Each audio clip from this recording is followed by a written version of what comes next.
Bueno, muchísimas gracias. Estoy encantadísima de estar aquí, de poder contar un poco el trabajo que estamos haciendo y ponerles al día a todo el mundo del esfuerzo que llevamos realizando durante muchos años.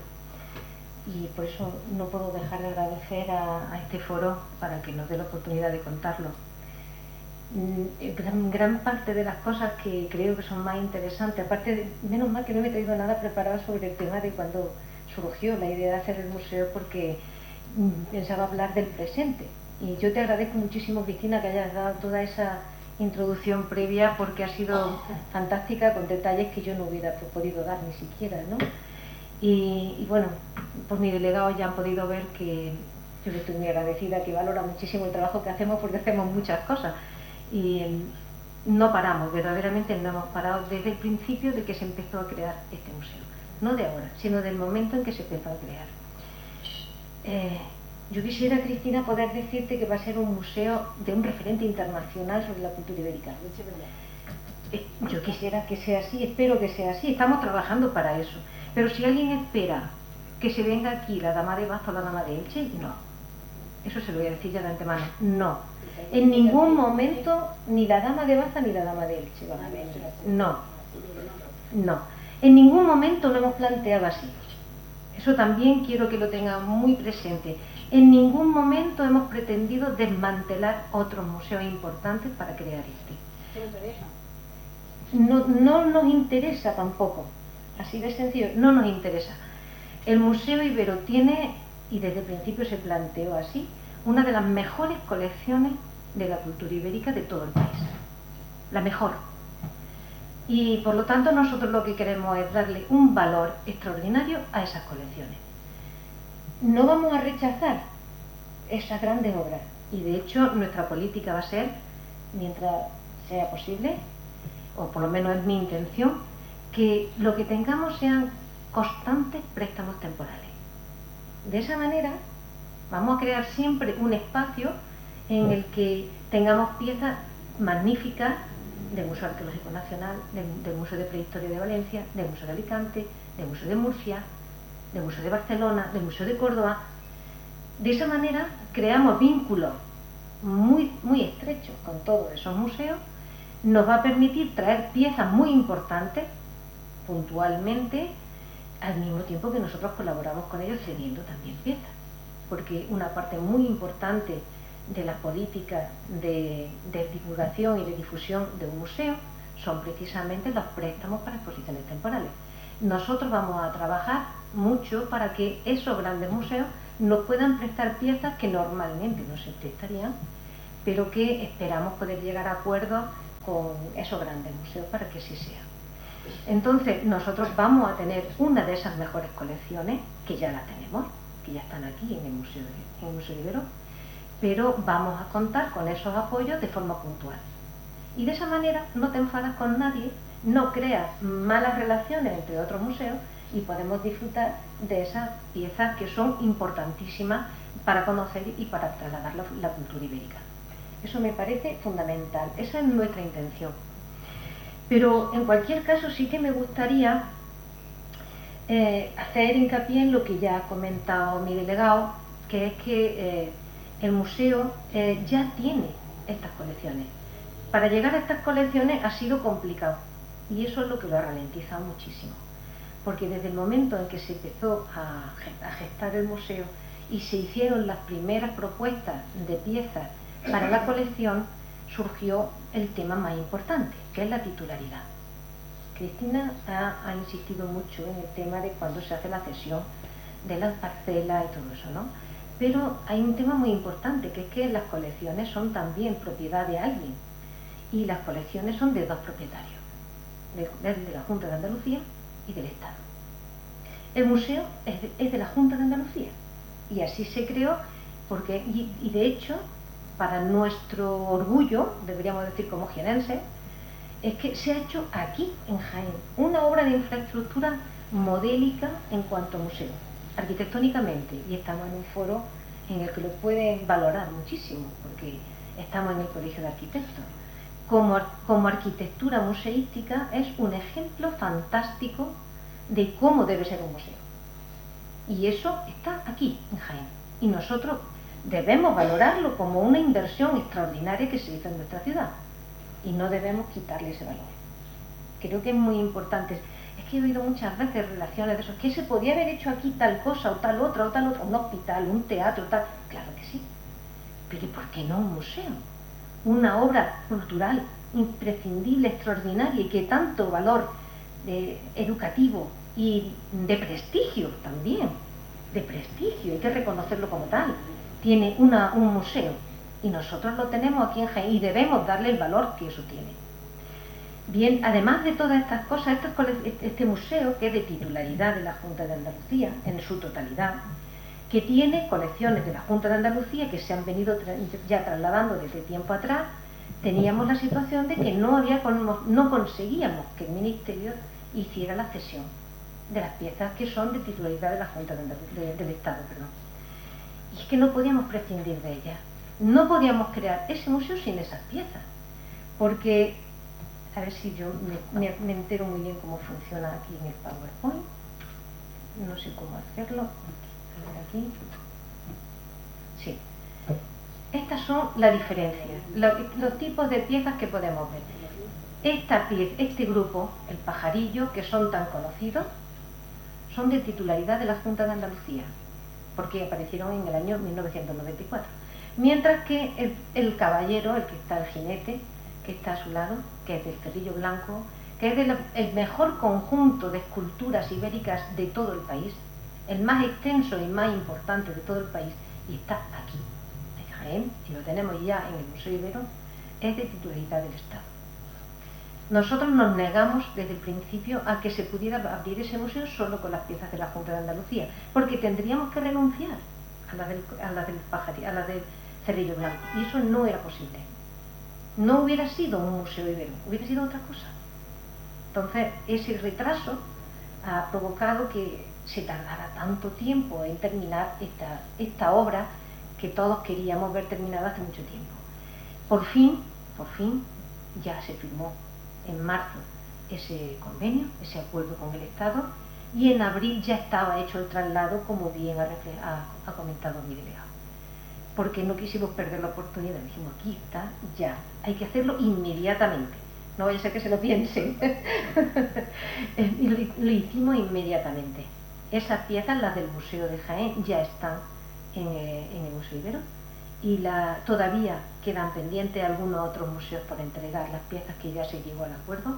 El Museo de Almería las ha traído esta tarde, el Museo de Granada las trajo la semana pasada, el Museo de Sevilla el día 8 las trae. Nos quedan otros 2 museos por completar, pero para finales de este mes probablemente ya tendremos toda la colección del Museo Ibero en su totalidad ya depositada en el museo. Bien, desde el 2017 que se inaugura hasta ahora, ¿qué hemos estado haciendo nosotros mientras tanto? El delegado ya ha contado muchas de las cosas que estamos haciendo, pero con respecto al museo, ¿qué podemos contar? Pues nosotros no hemos estado parados en ningún momento. Desde el principio que se empezó a gestar todo este proyecto, nosotros hemos estado trabajando en la elaboración, que lo ha comentado mi delegado, del plan museológico.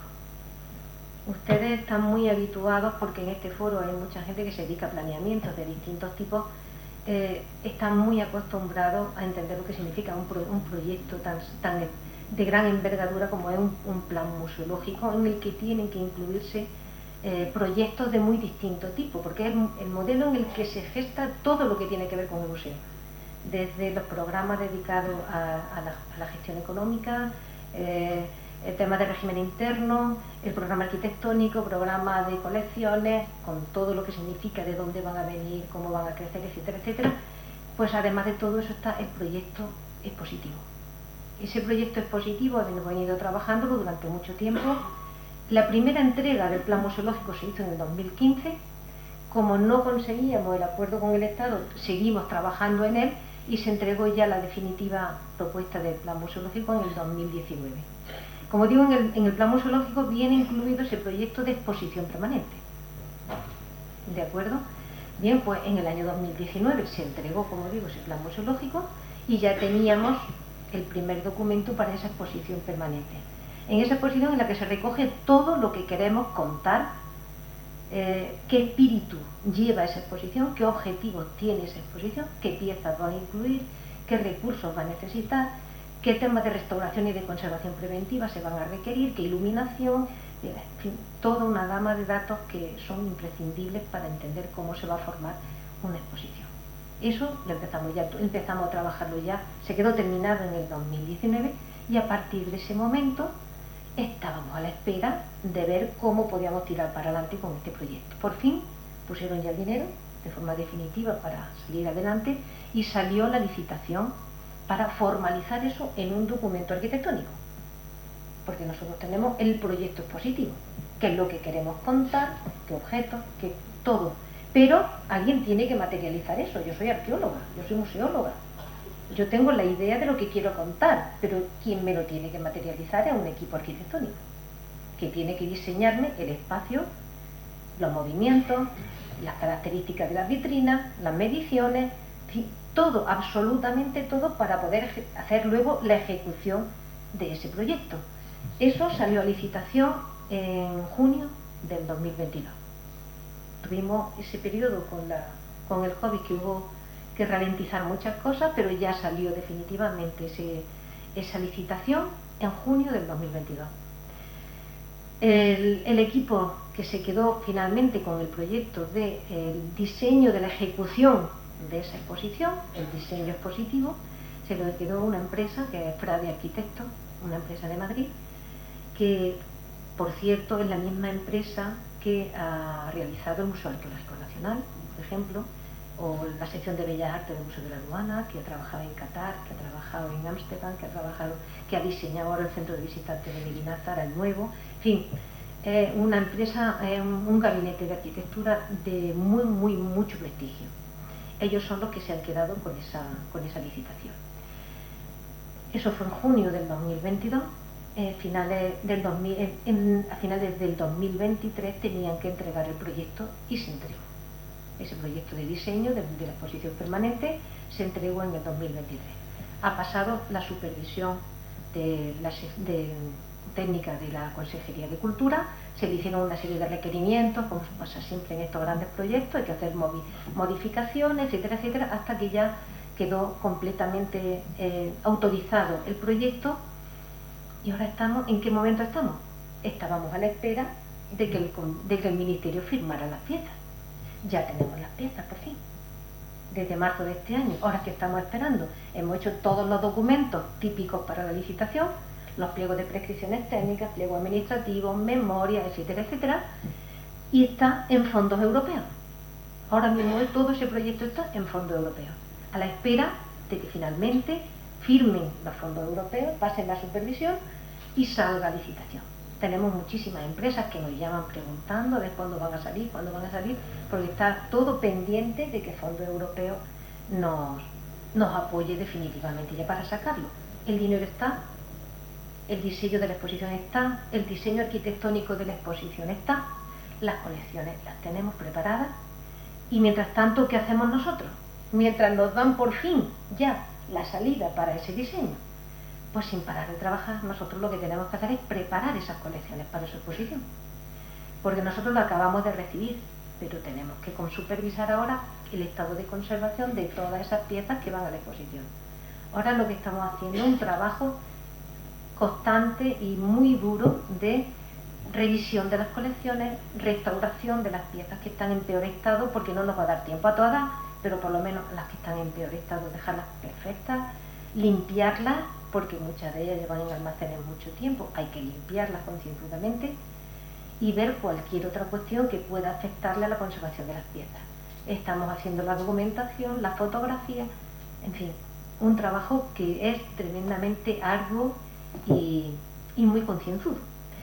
Yo quisiera que eso, ojalá, como dice el delegado, esté y sea inminente, yo también lo espero, que antes de que acabe el año salga ya la licitación en la plataforma de las comunidades europeas y en España, porque yo estoy deseando también de terminarlo. Me gustaría, como dice el delegado, poder verlo, porque a mí me queda ya muy poco tiempo para jubilarme y me encantaría también poder estar en la inauguración, sea yo o quien sea, pero estar en la inauguración. Y ahora, ¿qué otras cosas más quisiera yo decirles de eso? Pues a la hora de plantear la exposición, yo sí que me gustaría hacerles una visión global, ya que les he dicho de la situación en la que estamos, por lo menos qué espero, me gustaría que ustedes pudieran imaginar qué es lo que queremos nosotros mostrar, por lo menos para que vean el desarrollo del trabajo tal como lo llevamos ahora mismo. Les voy a contar así por encima cómo se ha estructurado la exposición y los planos, cómo se han desarrollado los planos, para que tengan una idea muy, muy breve, porque tampoco quiero alargar especialmente esto.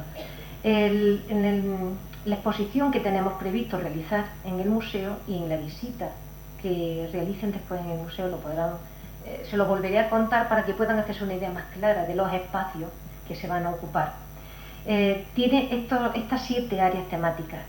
Tiene por una parte la presentación general de la cultura ibérica, el origen de esa cultura ibérica, el paisaje de la muerte y las necrópolis, el oppidum, la expansión del oppidum a partir del siglo IV, cuando se extiende a distintos puntos y se cambia radicalmente la sociedad ibérica, la conquista romana y la Segunda Guerra Púnica, los comienzos de la romanización, porque nos quedamos en ese periodo justamente, en los comienzos de la romanización, y un detalle que me parece que para mí es especialmente importante, que es un espacio dedicado exclusivamente para la infancia. Es un museo, digamos, un museo infantil, en el que determinados, solamente 3 conceptos muy definidos son los que vamos a introducir, pero queremos que el grupo de la infancia tenga la posibilidad de ver esos temas de una forma mucho más cómoda y más adaptada a sus necesidades.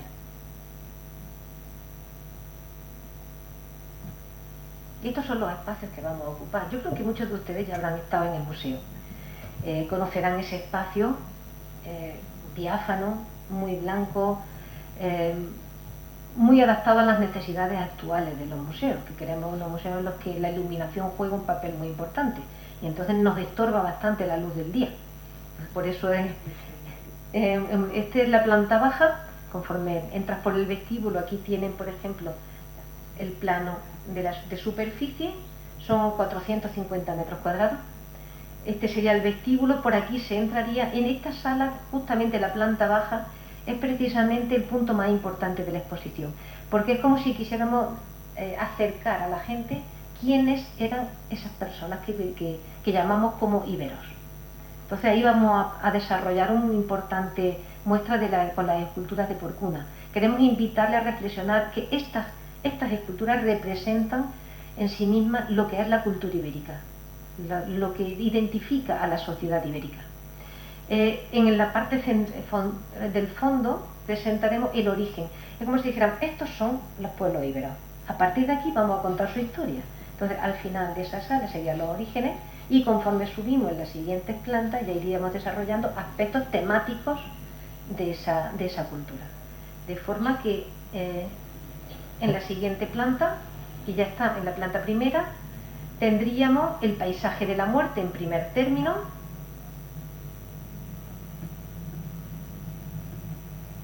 Aquí en esta parte tendríamos la muerte, porque es como si nos acercáramos a un poblado ibérico. Lo primero que vamos a encontrar cuando te acercas a un poblado son las necrópolis, y es el sentido territorial que hemos querido presentar.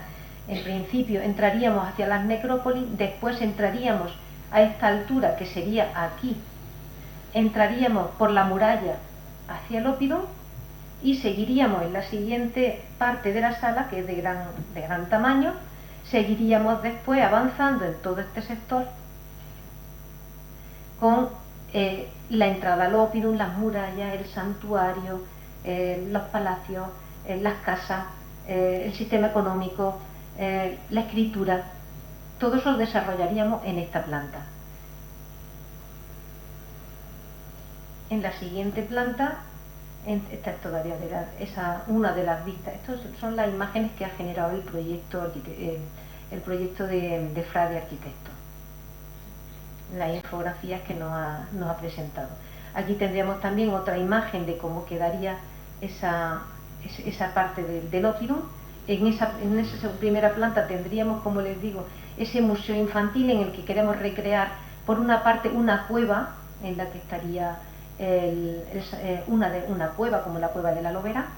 Aquí tendríamos un punto de investigación para hacer juegos con distintos aspectos de la cultura ibérica, y aquí teníamos una zona dedicada a cómo se investiga en arqueología.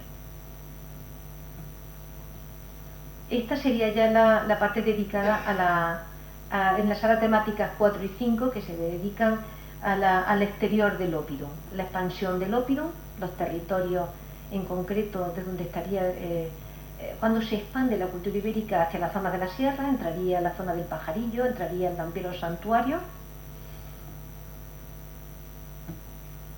El área temática 5, que estaría dedicada a la Segunda Guerra Púnica, la conquista, y que sería este sector.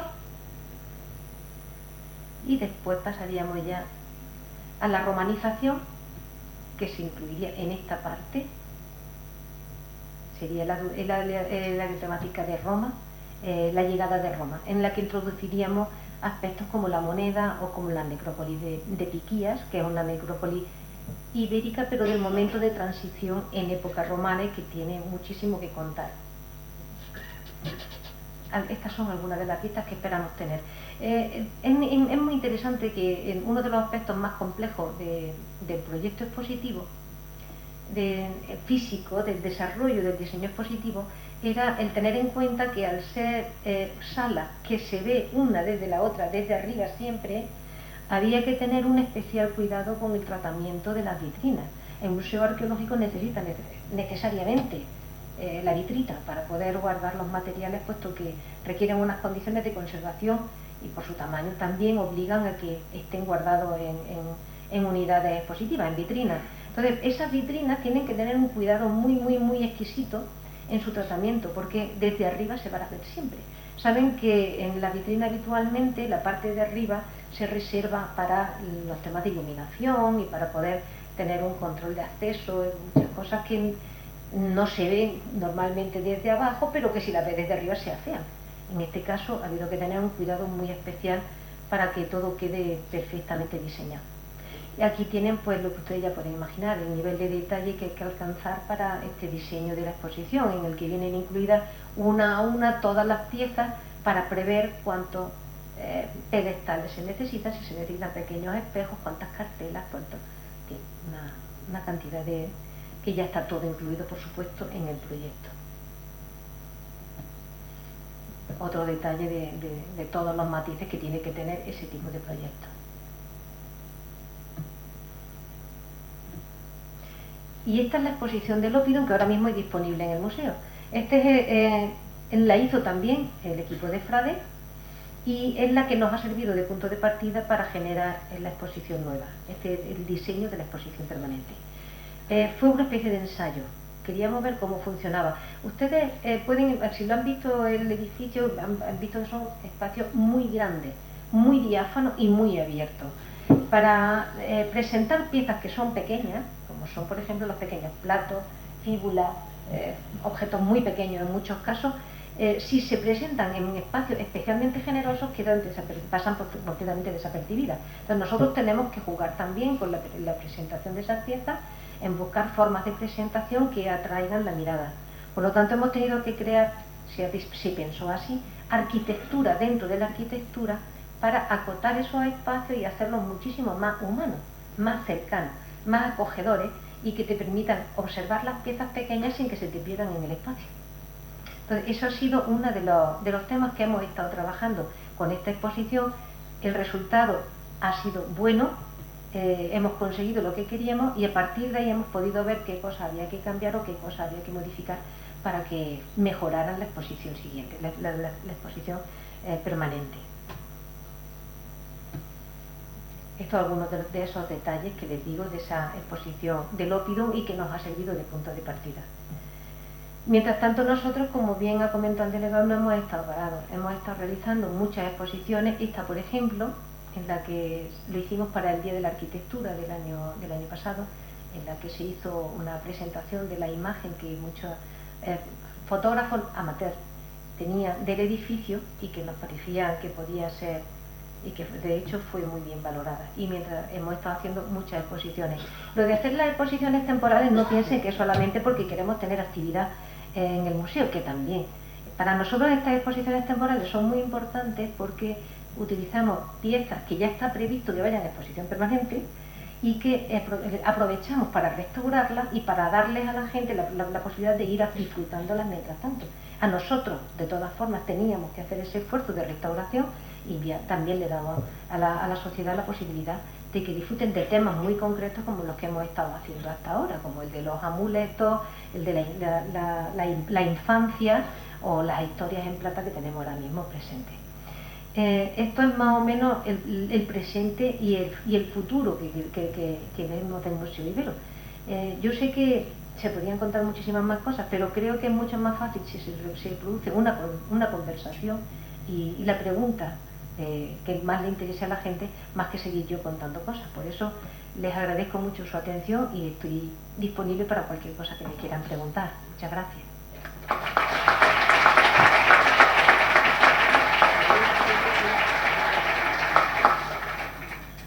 Bueno, en primer lugar, muchísimas gracias a los dos por la magnífica exposición que habéis hecho. Y antes de que empecemos con la pregunta, solamente quiero, sobre todo a Concha, pues y al delegado también, deciros que no creáis que pensamos que no habéis hecho nada. Sí que habéis trabajado mucho, pero por desgracia el arte ibero, que lo que queríamos ver, no se veía. Habéis hecho muchas exposiciones, yo he ido a conciertos, he ido a conferencias, he ido hasta películas. Muy bien, lo habéis intentado llenar con muchas cosas, yo lo entiendo, pero lo que importante no estaba. Perdonad, es eso lo que queríamos decir. El arte ibero, a ver, lo que la exposición ya fija lo que queremos ya. Y otra cosilla, nada más que una pregunta de introducción. Ha dicho, ya está el dinero, que eso es importantísimo. Y luego ha dicho, pero faltan los fondos europeos, no entiendo eso.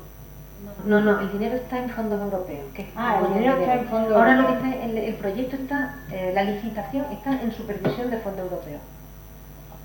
Para que se hagan los documentos, yo ahí ya me pierdo porque yo llego hasta donde llego. Ya, esa parte ya se me pierde. Eso ya mis jefes son los que se organizan con esos temas. Yo sé que está en fondos europeos, pendiente de que autoricen la licitación. Están haciendo una supervisión. Como todos sabemos, cuando hay dinero de por medio, y sobre todo en fondos europeos, son tremendamente puntillosos para soltar el dinero. Y exigen hasta unos niveles que no somos muy conscientes muchas veces. Y está precisamente en esa fase de supervisión. Yo espero que no se alargue mucho, porque ya estamos muy largos. Estamos ya muy largos, pero ya en eso yo no puedo poner fecha. Ni creo que ahora mismo nadie.